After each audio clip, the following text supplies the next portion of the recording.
भैया सती की राम कथा अच्छी नहीं लग रही है।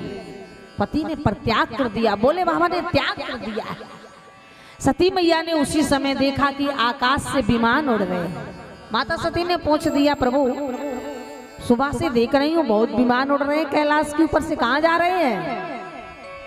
शंकर जी बोले सही बताइए कि झूठ बोल रहे हैं, जिसे तुम बोलती हो। अरे बोले नहीं महाराज सही बताइए, सत्य बोलिए। तो बोले तुम्हारे मायके जा रहे हैं, पिताजी के घर जा रहे हैं। क्यों? अरे बोले वो आपको पता नहीं है, आपके पिता दक्ष प्रजापति यज्ञ कर रहे हैं। सती जी बोले तो हम भी चले, सारे देवता जा रहे तो हमको भी जाना चाहिए। शंकर जी बोले ना। क्यों? बोले न्योता नहीं आया, बिना निमंत्रण के नहीं जाना चाहिए। माता सती आज फिर भी चूक रही हैं। सती मैया ने कहा ऐसा हो ही नहीं सकता है, पिता पे ज्यादा विश्वास है ना, ऐसा हो ही नहीं सकता। क्यों?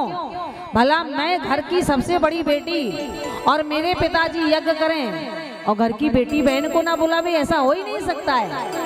शंकर जी बोले ये सत्य है, सभी देवताओं को न्योता दिया गया है, चिट्ठी लिखी गई है, पर हमारे नाम से न चिट्ठी लिखी गई है न दी गई है। सती मैया बोली ऐसा हो ही नहीं सकता। क्यों? बोले आज के जमाने में मोबाइल का सिस्टम है, पहले डाक द्वारा चिट्ठी आती थी। अरे डाक गड़बड़ा गई होगी, क्योंकि काफी दिन से पोस्टमैन भी नहीं आए। नारद जी बोले नारायण हम यही खड़े। पोस्ट ऑफिस में जब चिट्ठी नहीं आएगी तो पोस्टमैन कहाँ से लाएंगे? डाली ही नहीं है। अब माता सती का मुंह खुला गया। कारण क्या है?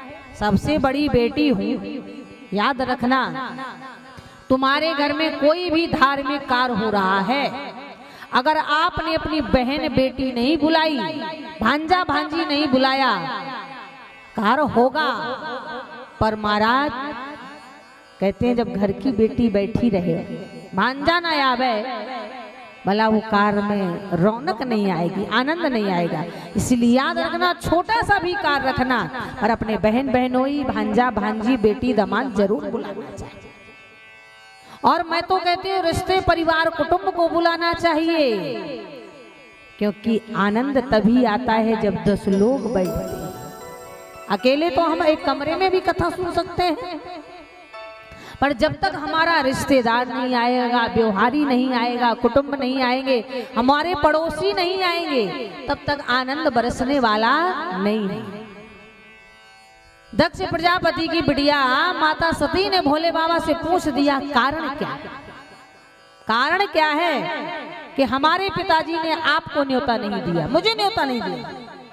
शंकर जी बोले एक बात कहे, आज का दामाद होता, बोलो ससुराल में थोड़ी सी बेइज्जती हो जाए, मान सम्मान में चूक हो जाए, तो वो ससुराल वालों से नहीं कहे, घर में कहेगा सुनती हो तेरे भाई ने कुर्सी नहीं डाला, सबको वहीं पे कोल्ड ड्रिंक दिया, मुझे कोल्ड ड्रिंक भी नहीं दिखाया, उसको जाके प्राण खाएंगे। अब वो थोड़ी कहेगी कि मेरे पति को तुम स्वागत कर दीजिए, लेकिन गंभीर बनना चाहिए। शंकर जी बोले यद्यपि मैं कहना नहीं चाहता, क्योंकि अपमान मेरा हुआ था, और अगर मेरा अपमान तुम्हारे मायके में हुआ है, तुम्हें बताता तो तुम्हें ठेस लग जाए। बहुत दिनों की बात है सती, तुम्हारे पिता को देवताओं का नायक बनाया था। बात चली तो कह देता हूं, वरना मेरा मन नहीं था कहने का, मैं छुपा गया। सती मैं सत्य कहता हूं, सारी ब्रह्म सभा लगी, तुम्हारे पिता कुछ विलंब से आए, सारे देवताओं ने दक्ष प्रजापति का स्वागत किया। मैं सत्य कहता हूँ, मैं भगवान के ध्यान में था, मैंने नहीं देख पाया, मैंने तुम्हारे पिता का खड़े होकर अभिवादन नहीं किया। उसी क्षण तुम्हारे पिताजी ने मेरा अपमान किया और प्रण किया, अघोरी कपाली शमशान में रहने वाला, तू मेरी सती के लायक नहीं था, फिर भी मैंने तुझे दामाद माना। पर आज मैं प्रण करता हूं कि जिस तरह आज तूने मेरा अपमान किया है, एक दिन मैं भी अपमान करूंगा। सती ये यज्ञ नहीं हो रहा है तुम्हारे पिता का, ये मेरा अपमान हो रहा है।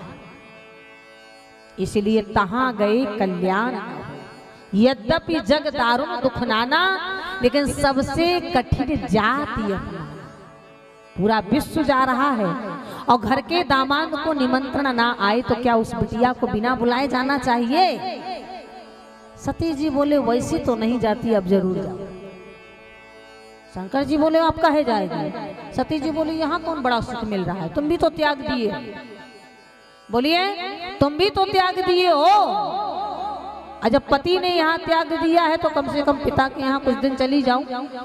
सती जी नहीं मानी, भोले बाबा ने बहुत मना किया, पर भोले बाबा बोले हुई है सोई, मेरे हाथ में कुछ नहीं है। अब तो लगता है रामी जी की कुछ अलग ही इच्छा है, इसलिए हुई है सोई जो राम रच राखा को कर तर्क बढ़ाए विशाखा। मैया सती चली गई। माताओं, और जब माता सती पहुंची हरिद्वार कनखल में जहाँ यज्ञ हो रहा है, सारे देवताओं का नाम लिखा है, बड़ा चहल पहल है। सती मैया पहुंची, बहनों ने हंस के बात किया। हमने तो पहले ही पिताजी से कहा था कि बुलाओ नहीं, बुलाओ पर सती तो आ ही जाएंगी, पर सादर भले मिली एक माता, भगिनी मिली बहुत मुस्कान। सती जी ने पिताजी से पूछा, दक्ष जी से पूछा, दक्ष जी ने उल्टा सीधा कहा, क्योंकि मंच में नहीं कहना चाहिए, कहा गया है कि अपने पति की निंदा। माताओं, वेद शास्त्र बोल रहा है पहली बात तो अपने पति की निंदा नहीं करना चाहिए, और दूसरी बात निंदा सुनना भी नहीं चाहिए। तीसरी बात, अगर कोई निंदा कर रहा हो तो वहां से उठ के चला जाना चाहिए। अगर नहीं जा सकती हो तो कान बंद कर लेना चाहिए, और अगर इतना भी नहीं कर सकती उसकी जबान काट लेना चाहिए। अब सती जी जा भी नहीं सकती थी, भोले बाबा से भी झगड़ के आई थी, कान भी बंद किया, कब तक करें, जबान काट नहीं सकती थी, क्योंकि दक्ष प्रजापति पिता है। माता सती ने तुरंत ही कहा, सोचा कि अब जिंदा रहने से कोई फायदा नहीं है। माता सती ने धू धू अपनी योग अग्नि से धू धू करके अपने शरीर को जला दिया। लेकिन सती मरते समय भी बोले, सती मरत हरिशन बरि मांगा। श्री हरि नारायण से बोली, हे गोविंद, हे माधव, हे त्रिलोकीनाथ, मुझे दोबारा भी नारी का जन्म चाहिए। श्री हरि नारायण ने कहा, भी मन नहीं भरा है, फिर से नारी बनना है? बोले हाँ, मुझे फिर से नारी बनना है, और फिर से भोले बाबा की दोबारा अर्धांगिनी बनना है।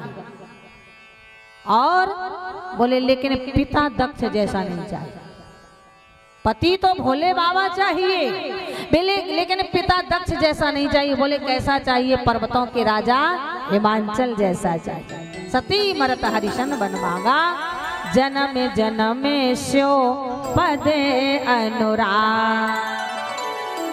वरदान मांगा, शरीर को जला दिया।